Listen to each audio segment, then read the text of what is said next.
এজন্য 5 ওয়াক্ত নামাজেই রাসূল পড়তেন আউযু বিল্লাহি মিনাশ শাইতানির রাজিম বিসমিল্লাহির রহমানির রহিম। সব নবীরা দুশমন থেকে বাঁচার জন্য আশ্রয় চাইতেন কার কাছে? আল্লাহর চেয়ে বড় আশ্রয় আমাদের আর কেউ নাই। সূরা নমলের ভিতরে আল্লাহ রাব্বুল আলামিন সূরা বাকারার মতো কিছু আয়াত দিলেন। সূরা বাকারায় যেরকম ভাবে নামাজের কথা এসেছে, রোজার কথা এসেছে, যাকাতের কথা এসেছে, হজের কথা এসেছে, শুরুতে আল্লাহ রাব্বুল আলামিন বলছেন কারা হেদায়েত পাবে। আবার সূরা বাকারাও শুরু হয়েছে হেদায়েত দিয়ে, যালিকাল কিতাবু লা রাইবা ফীহি হুদাল লিল মুত্তাকিন। কারা হেদায়েত পাবে? আপনারা হেদায়েত চান তো? দোয়া সারা জীবনের নামাজের একটি সারাংশ, ইহদিনাস সিরাতাল। আমরা হেদায়েত চাই, হেদায়েত ছাড়া কেউ বাঁচতে পারে না।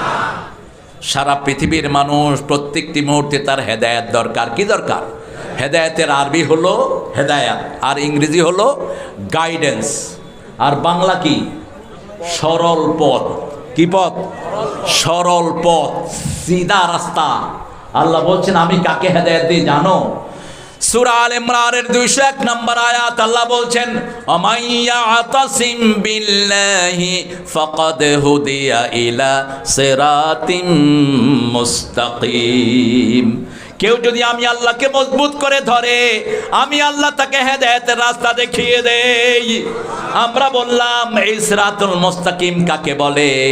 আল্লাহ সূরা ইয়াসিনের ভিতরে বললেন মুহাম্মদ সাল্লাল্লাহু আলাইহি ওয়াসাল্লামের আরেক নাম হলো সিরাতাল মুস্তাকিম। ইয়াসিন পড়েন, ইয়াসিন ওয়াল কুরআনিল হাকিম ইন্নাকা লামিনাল মুরসালিন আলা সিরাতিম মুস্তাকিম। তোমার তো অনেক কষ্ট হয়ে যাচ্ছে না। এটা রাসূল করতেন না, এটা হিন্দু, তারপরে আমাদের খ্রিস্টান, এই জাতীয় কিছু জমিদাররা, কিছু মুসলমান জমিদারও আরেকজনকে খাটায়, নিজে উপকার নেয়। এই ছেলেটার বাতাস খাওয়ার দরকার আছে না নাই? তো ও যে আমাকে বাতাস করে ঘামাচ্ছ, ওরে বাতাস করবে কি? হ্যাঁ, মক্কা শরীফে বোধহয় গরম কম ছিল নাকি? মদিনাতে কোনো হাদিসে আমি পাইনি রাসূল বলেছেন সাহাবায়ে কেরাম বাতাস করতেছে। এটা করবেন না। খেদমত করবেন, খেদমত নিবেন না। রাসূল খেদমত করতে পছন্দ করতেন, খেদমত নিতেন না, কখনো কাউকে অর্ডারও করতেন না। আনাস রাদিয়াল্লাহু বলছেন আমাকে একবার ডাকলেন, আমি রাসূলের কাছে গেলাম, তিনি একটা কাজের কথা বলেন, আমি ভুলে গেলাম। আমি মাঠে এসে খেলা শুরু করলাম। রাসূল সাল্লাল্লাহু আলাইহি ওয়াসাল্লাম কিছুক্ষণ অপেক্ষা করে মাঠের পাশে এসে দাঁড়ালেন, এক কোনায় দাঁড়ালেন। আমরা হলে তো চিৎকার করে ডাকতাম, ওই আনাচ্ছা। মেজাজ খারাপ হলে না বিগড়ায় না? আপনারা ভালো মানুষ, উত্তরবঙ্গের লোকেরা খুবই সুন্দর মার্জিত, আপনারা করেন না। আমাদের ওদিকে নাম বিগড়ায়, এই মালিক, এই মালিক ক্যা, কিচ্ছু বললেন না, মাঠের কোনায় দাঁড়ানো। আনাস রাদিয়াল্লাহু আনহু রাসূলের দিকে তাকাতেই মনে পড়লো কথাটি, আস্তে করে এসে পেটের কাছে দাঁড়ালেন। রাসূল তার মুখের দিকে তাকিয়ে মুস্কি হেসে দিলেন, মাথায় হাত বুলিয়ে বললেন আনাস, তোমাকে যেই কাজের কথা বলেছিলাম আমি সেটা নিজেই করে ফেলেছি, তুমি তোমার খেলা শেষ করে নাও। কি সুন্দর ব্যবহার! আর আমাদের স্কুলগুলোতে বাচ্চাদেরকে বেধড়ক পিটায় আছে না নাই? মাদ্রাসার হুজুরটা তো আর বললাম না, মাদ্রাসার হুজুরটা পিটায় না, কি বলেন? কথা কয় না? আপনাদের এই ঠাকুরগাঁও এনজিওর এক কর্মী প্রাইমারি স্কুলের বাচ্চার কান কামড়িয়ে ছেড়ে ফেলেছে। এই জাতীয় যারা মানুষ খেকো মানুষ, এদেরকে প্রতিষ্ঠানে রাখা উচিত না। প্রতিষ্ঠানের টিচার হবে শান্ত ঠান্ডা মেজাজের, উগ্রতা নিয়ে বাচ্চাকে পড়ানো যায় না। এই জন্য টিচার ট্রেনিং যে সমস্ত টিচারের নাই, এরা কখনো বাচ্চাকে পড়ানো উচিত না। আপনারা হেফজোখানায় টিচার রাখবেন যারা বাচ্চাদের প্রতি সহনশীল, তবে আমাদের অধিকাংশ হাফেজরাই সহনশীল, আলহামদুলিল্লাহ বলেন। দুই একজন পড়ে মাশাআল্লাহ, বাচ্চাকে এমন পিটায় নিজের লুঙ্গিও থাকে না। খুশি হয়েছে খুব। লুঙ্গি খুললেও তো লম্বা পাঞ্জাবি আছে, আপনাদের তো সাথে এত ছোট, লুঙ্গি খুললে জীবন শেষ। পাঞ্জাবি লম্বা পরবেন, সব সাহাবীরা লম্বা পরতেন, নবীরা সব কি পরতেন? লম্বা পড়তেন। আবু হুরায়রা, আবু বকর সিদ্দিক তাদের পাঞ্জাবি ছিল ওনার কাফনের কাপড়। এতটুক রাখবেন যাতে আপনার কাফন হয়ে যায়, কারণ আপনি কোথায় মারা যাবেন এটা আপনি কখনো বলতে পারেন। মাদা তাদরি নাফসুন বিআইয়ি আরদিন তামুত, সূরা লোকমানের শেষ আয়াত। আল্লাহ বলছেন 5টা বিষয়ের জ্ঞান কোনো মানুষকে আমি দেই নেই। কখন কি খাবে, মাজা তাকসিবু গাদা, কে জানেন? আল্লাহ জানেন। কোথায় আপনি মরবেন কে জানেন? কিয়ামত কখন হবে কে জানেন? মায়ের পেটে কি আছে কে জানেন? কখন বৃষ্টি হবে কে জানেন? আবহাওয়া অফিস বলে খুব বৃষ্টি হবে, পরের দিন ঠাডা ভাঙা রোদ। এরকম হয় না? হয় না? হয়। সব কিছুর একমাত্র জ্ঞান কার কাছে? তবে গায়েব কিছু আমাদের দেশের কিছু হুজুররা জানেন, পীর সাহেবেরা কিছু গায়েব জানেন, আছে না?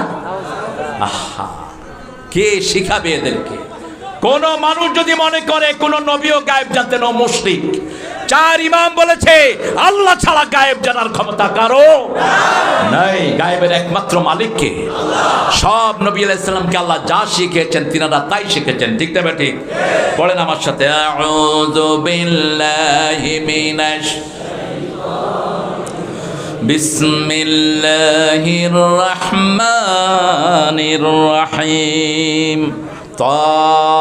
তাসিন তিলকা আয়াতুল কুরআনি ওয়া কিতাবিম মুবিন হুদাও ওয়া বুশরা লিল মুমিনিন আল্লাযীনা ইউকিমুনাস সালাতা ওয়া ইউতুনাজ যাকাতা ওয়া হুম বিল আখিরাতি হুম ইউকিনুন। আল্লাহু আকবার।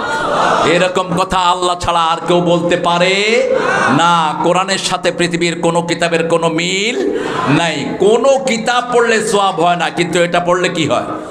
কতটুক সওয়াব? প্রতিটি অক্ষরে 10 নেকি। এটার পাশে বসলে সওয়াব, এটার সাথে থাকলে সওয়াব, এটা শুনলে সওয়াব, না বুঝলেও সওয়াব। এক পিতা কোরআন পড়তেন দৈনিক, ছেলেরা দেখতো পিতা কোরআন পড়ছে কিন্তু কোরআনের কিছুই বুঝে না। কোরআন নিয়ে বসে থাকতো পিতা 2 ঘন্টা 3 ঘন্টা 5 ঘন্টা। সন্তানরা বলল, বাবা আপনি তো you don't know the meaning of it, আপনি কিচ্ছু অর্থ জানেন না, আপনি নিয়ে বসে থাকেন কেন? বাপ ছেলেকে বলছে, শোনো, খলই চিনেন তো, ওই যে মাছ ধরে রাখে যে কি বলে এটাকে? হ্যাঁ, কলাই। ওই যে খলাই, এই খলাইয়ের ভিতরে কিছু কয়লা ছিল ওনার ঘরে। তিনি বললেন, বাবা এই খলাইটা করে সাগরের থেকে পানি নিয়ে আসো। এখন খলাইতে যদি আপনি পানি উঠান থাকবে? থাকবে না। বা ছেলেরা বললো, বাবা এটা তো পানি থাকবে না। বলছে, যাও নিয়ে আসো। খলের ভিতরে কি ছিল? কয়লা ছিল। কি ছিল? কয়লা ছিল। 1 দিন গেল, 2 দিন গেল, 3 দিন গেল। যখনই পানিতে চুবায় কয়লা কমে না বাড়ে? কয়লা কমে। 3 দিন পরে পিতার কাছে যখন সন্তান আসলো, বলল, বাবা তুমি এখানে একটা ভুল কাজ করলা। বাবা এবার উত্তর দিচ্ছে, শোনো বাবা, খলের ভিতরে কি ছিল? বলছে কয়লা ছিল। তোমরা যে খলি দিয়ে পানি আনতে গিয়েছ, পানি আসে নাই, কিন্তু খলি পরিষ্কার হয়ে গেছে। আমি কোরআন বুঝি না, কিন্তু কোরআনের থাকার কারণে আমার ভিতরও পরিষ্কার, বাহিরও পরিষ্কার। কোরআন এমন নেয়ামত, যে তার কাছে যায় তাকে বরকত দিয়ে ধন্য করে দেয়। বাংলাদেশে যখন 2019 করোনা শুরু হয়, এই করোনা থেকে আমরা নিষ্কৃতি পেয়েছি প্রথম ধাপে এই কোরআনের মাধ্যমে। সরকার প্রথম হেফজোখানাগুলি খুলে দিয়েছেন, মনে আছে কিনা আপনাদের? বলছে সব হেফজোখানাগুলো খোলা। ছোট ছোট মাসুম বাচ্চারা রাত 3টা থেকে উঠে কোরআন শরীফ পড়া শুরু করে, কারণ কোরআন শরীফ মুখস্থ হওয়ার ওটাই হলো শ্রেষ্ঠ সময়। সেই সময় আরশ, আল্লাহ রাব্বুল আলামিন আরশ থেকে প্রথম আকাশে নেমে আসেন আর বলতে থাকেন, আলা বিন মুস্তাগফিরিন ফাগফির আলা, আলা মিন মুস্তারজিকিন ফারজুকা। কে আছো রিজিকের কমতি আছে, তাকে রিজিক দিয়ে দেব। কে আছো গুনাহ করেছো, মাফ চাও, সব গুনাহ মাফ করে দেব। এই শিশুরা এই সময় কোরআন পড়া শুরু করলো। সারা দেশ থেকে করোনা বিদায় হওয়া শুরু হলো। পরবর্তী পর্যায়ে ভ্যাকসিন আসলো, আমাদের দেশ করোনা মুক্ত হয়ে গেল। এত কম ক্যাজুয়ালিটি দুনিয়ার কোনো দেশে হয়নি। আলহামদুলিল্লাহ বলবেন না?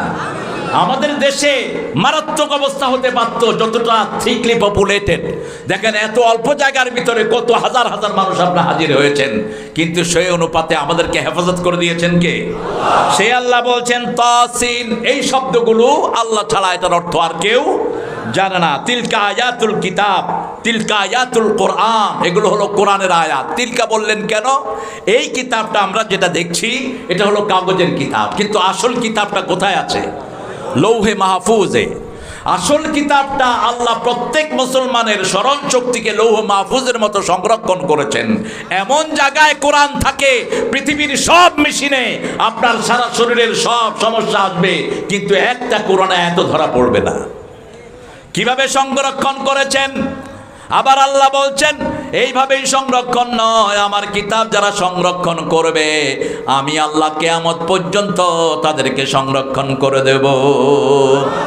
ইন্না নাহনু নাযালনা যিকরা ওয়া ইন্না লাহু লাহাফিজুন। আমি জিকির নাজিল করেছি, এই জিকির তোমরা পড়বা, ব্যবসায় পড়বা, বাণিজ্যে পড়বা, ঘরে পড়বা, বাহিরে পড়বা, যখনই তোমাদের কিছুর দরকার তখনই এই কোরআন পড়বা। তাহলে এই কোরআন তোমাদেরকে হেফাজত করে দিবেন। হেফাজতের দায়িত্ব নিয়েছেন কে? আল্লাহ এটার দুটি পরিচয় দিচ্ছেন, কিতাবুম মুবিন, এটা হলো কিতাব। কিতাব মানে কি? কিতাব মানে কি বলেন তো? বই। কিতাব মানে বই। আমরা যেখানে যা কিছু করি সব কিতাব। যেমন সিনেমা হলে ছেলেরা যে সিনেমা দেখতো আগে, এখন আপনারা দেখেন না, এখন তো হাতে হাতেই সিনেমা আছে আল্লাহর রহমতে। হাতে হাতে আছে না? নাউজুবিল্লাহ করলেন কেন? মোবাইলের ভিতরে কি আছে? ফেসবুক দেখে যারা ঘুমান অধিকাংশ ইমান হারা হয়ে ঘুমানোর সম্ভাবনা, কারণ ফেসবুকে অল্প জিনিস ছাড়া অধিকাংশ খারাপ জিনিস, ঠিক কিনা? টিকটকের ভিতরে এত নষ্ট জিনিস যেগুলো দেখলে শয়তানেরও মাথা খারাপ হয়ে যায়, যে আমি তো এত বড় শয়তান হতে পারিনি, এগুলো যত বড় জঘন্য শয়তান হয়েছে। ফেসবুক আপনারা মোবাইল হাতের ভিতরে রাখছেন, এটাও একটা বই। প্রত্যেকটি মুহূর্তে আমরা যেই কাজগুলো করি এটা কি বই? আল্লাহ রাব্বুল আলামিন বলছেন কিয়ামতের ময়দানে যার ডান হাতে আমি বই দিয়ে দেব তাকে আমি আল্লাহ বিনা হিসাবে মাফ করে দেব। আম্মা মান উতিয়া কিতাবাহু বিয়ামিনিহি ফাসাউফা ইউহাসাবু হিসাবান ইয়াসীরা ওয়া ইয়ানকালিবু ইলা আহলিহি মাসরুরা। কার কথা? যাকে আমি ডান হাতে আমলনামা দিয়ে দেব, বিনা হিসাবে আমি তাকে জান্নাত দিয়ে দেব। রাসূল সাল্লাল্লাহু আলাইহি ওয়াসাল্লাম এখান থেকে আয়াত নিয়ে দোয়া করতেন, পড়েন আল্লাহুম্মা হাসিবনি হিসাবান ইয়াসীরা। এটাকে ব্যাখ্যা করলেন আমাদের জাতীয় কবি, চিনেন তো? কি নাম? রোজ হাসরে আল্লাহ আমার করোনা বিচার, আল্লাহ করোনা বিচার, বিচার চাহে না তব দয়া চাহে এ গুনাহগার, আল্লাহ করোনা বিচার। বিচার যদি করবে কেন রহমান নাম নিলে, ও নামের গুণে তরিয়ে যাব, কেন এ ধ্যান দিলে। দিন ভিখারি হয়ে আমি ভিক্ষা যে দিন চাইব স্বামী, সেদিন শূন্য হাতে ফিরিয়ে দিতে পারবে না কো আর, আল্লাহ করোনা বিচার, আল্লাহ করোনা বিচার। বলেন আমিন। সবচেয়ে বেশি দোয়া করবেন সেজদায়। কখন? সেজদায়। আকরাবুল আবদ ইনদা রাব্বিহি হুয়া সাজিদ। মুসলিম শরীফের বর্ণনা, বান্দা যখন সেজদায় যায় আল্লাহর মধ্যে তার মধ্যে কোনো পর্দা থাকে না, সবচেয়ে বেশি আল্লাহর নিকটে চলে যায়। রাসূল সাল্লাল্লাহু আলাইহি ওয়াসাল্লাম বলছেন ফাকসিরুদ দুআ, এই সেজদায় তোমরা বেশি করে দোয়া করো। মা আয়েশা বলছেন রাসূল সাল্লাল্লাহু আলাইহি ওয়াসাল্লাম কখনো কখনো এত লম্বা সেজদা দিতেন, জানান্তু কাবেদাত রূহা, আমি ধারণা করতাম তিনি সেজদায় মারা গিয়েছেন। আমি তার পায়ের আঙ্গুলে চিমটি খেতাম, তিনি পা নাড়াতেন, তখন আমার মনে হতো রাসূল সাল্লাল্লাহু আলাইহি সাল্লাম এখনো দুনিয়ায় জীবিত। তিনি একবার সেজদায় গিয়ে কাঁদছেন আর বলছেন, আল্লাহুম্মা হাসিবনি হিসাবান ইয়াসীরা। মা আয়েশা রাদিয়াল্লাহু আনহা শুনে বললেন, ইয়া রাসূলুল্লাহ গফিরাল কামা তাকাদ্দামা মিন যামবিকা ওয়া মা তাআখার। আপনার আগের পরের সব গুনাহ আল্লাহ মাফ করে দিয়েছেন। সূরা ফাতিরের শুরুতে আল্লাহ সেই সুসংবাদ রাসূলকে দিয়েছেন। কেন আপনি এত কষ্ট করে করে আপনি সেজদায় থাকতে থাকতে আপনার চোখ ফুলে যায়, চোখের পানিতে দাড়ি মোবারক ভিজে যায়, দাঁড়িয়ে থাকতে থাকতে পায়ের গোড়ালি ফুলে যায়, কেন এত কষ্ট করে করে আপনি আল্লাহর কাছে মাপ চান? তিনি মুস্কি হেসে বলছেন, আয়েশা রে, আমি কি আল্লাহর কৃতজ্ঞ গোলাম হব না? কৃতজ্ঞতা প্রকাশের জন্য এইভাবে আমি আল্লাহর কাছে মাপ চাই। বলছে আপনার তো সব গুনাহ মাপ। রাসূল সাল্লাল্লাহু আলাইহি সাল্লাম বলছেন, আল্লাহ আমাকে মাফ করে দিয়েছেন সেটা আমি জানি। আল্লাহ যেন কিয়ামতের ময়দানে বিনা হিসাবে আমার উম্মতকেও মাফ করে দেন, সেই জন্যই আমি দোয়া করতে থাকি। জিবরাইল আমিন আলাইহিস সালাম আসলেন রাসূলের ওফাতের সময়। মা আয়েশা সিদ্দিকার বাইনা জহরিহি ওয়া হিজরি, এখানে রাসূলের মাথাটা শোয়া। রাসূল সাল্লাল্লাহু আলাইহি সাল্লাম অসম্ভব জ্বরে ভুগছেন, প্রচন্ড জ্বর। মা ফাতেমা রাসূল সাল্লাল্লাহু আলাইহি ওয়াসাল্লামের মাথার পাশে হঠাৎ করে একটা অপরিচিত লোক আসলো, রাসূলের সাথে দেখা করতে চাইলো সাল্লাল্লাহু। মা ফাতেমা বললেন, আপনি আব্বাকে ডিস্টার্ব করুন, আপনার কষ্ট হচ্ছে। রাসূল সাল্লাল্লাহু আলাইহি ওয়াসাল্লাম জিজ্ঞেস করলেন, ফাতেমা কাকে সরিয়ে দিয়েছো? বলছে, লোকটাকে আমি চিনি না, আমি লোকটাকে চিনি না। বলছে, তুমি দেখো তিনি আগে কখনো এসেছেন কিনা। কয় না, আগে কখনো ওনাকে দেখে নেই। রাসূল সাল্লাল্লাহু আলাইহি ওয়াসাল্লাম বুঝলেন, বলছে ওনার সাথে আর কেউ আছে নাকি? কয় না। তিনি খুঁজতে লাগলেন জিবরাইল আমিন আলাইহিস সালামকে। আকাশে তিনি অপেক্ষায় আছেন। তিনি জবাব দিয়েছেন, ইয়া রাসূলুল্লাহ, আপনার শিয়র গিয়েছে মালাকাল মউত। জিবরাইল আমিন আসলেন, এসে বললেন, আকাশের সব ফেরেশতারা আকাশের দরজাগুলো খুলে আপনার রূহকে ইস্তেকবাল করার জন্য অপেক্ষা করেছে। স্বয়ং আল্লাহ রাব্বুল আলামিন আপনার অপেক্ষায় আছেন। রাসূল সাল্লাল্লাহু আলাইহি সাল্লাম ওনার জন্য বলা হলো, জান্নাতের সবগুলো দুয়ার আপনার জন্য খুলে দেওয়া হয়েছে। চলে যাবেন কেন? হ্যাঁ, এই দেখি মাদ্রাসার ইয়া কই, দেখি চেয়ারম্যান কি দিবে ঘোষণা নেন।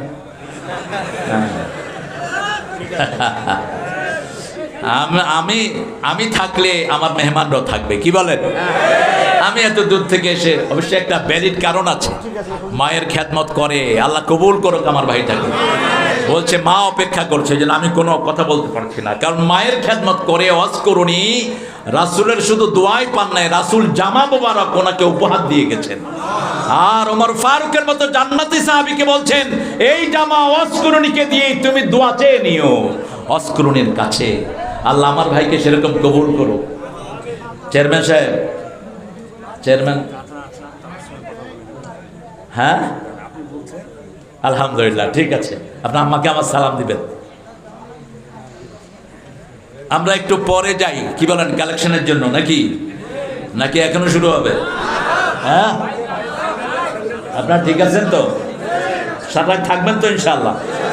আচ্ছা, আপনার সারা রাত থাকেন, আমি একটু পরে চলে যাবো ইনশাআল্লাহ।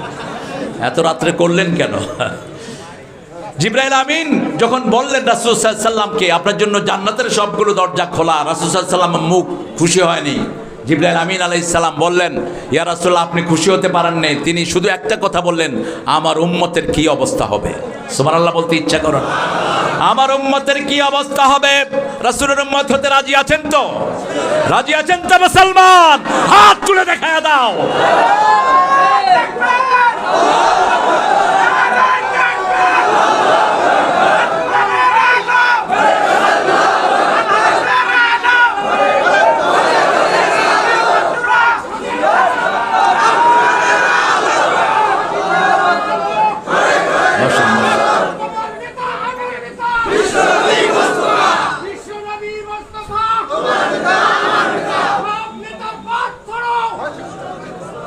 বিশ্বনবীর পথ ধরো। আলহামদুলিল্লাহ, দেখেন আমাদের দেশ এত সুন্দর একটা দেশ, এই দেশেও রাসূলের বিরুদ্ধে কথা বলে এরকম বেয়াদব আছে না নাই?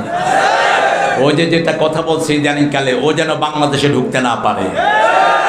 তুমি মনে রাখো, বাংলাদেশে তসলিমা নাসরিন জীবনেও ঢুকতে পারবে না। দাউদ হায়দারের মতো বেয়াদবের জায়গা বাংলাদেশে হয় নাই। রাসূলের বিরুদ্ধে যারাই কথা বলবে বাংলাদেশের মাটি তাদের জন্য হারাম করে দেওয়া হবে। আমরা রাসূলের উম্মত হয়ে বাঁচতে রাজি আছি তো? 5 ওয়াক্ত নামাজ পড়তে রাজি আছেন তো?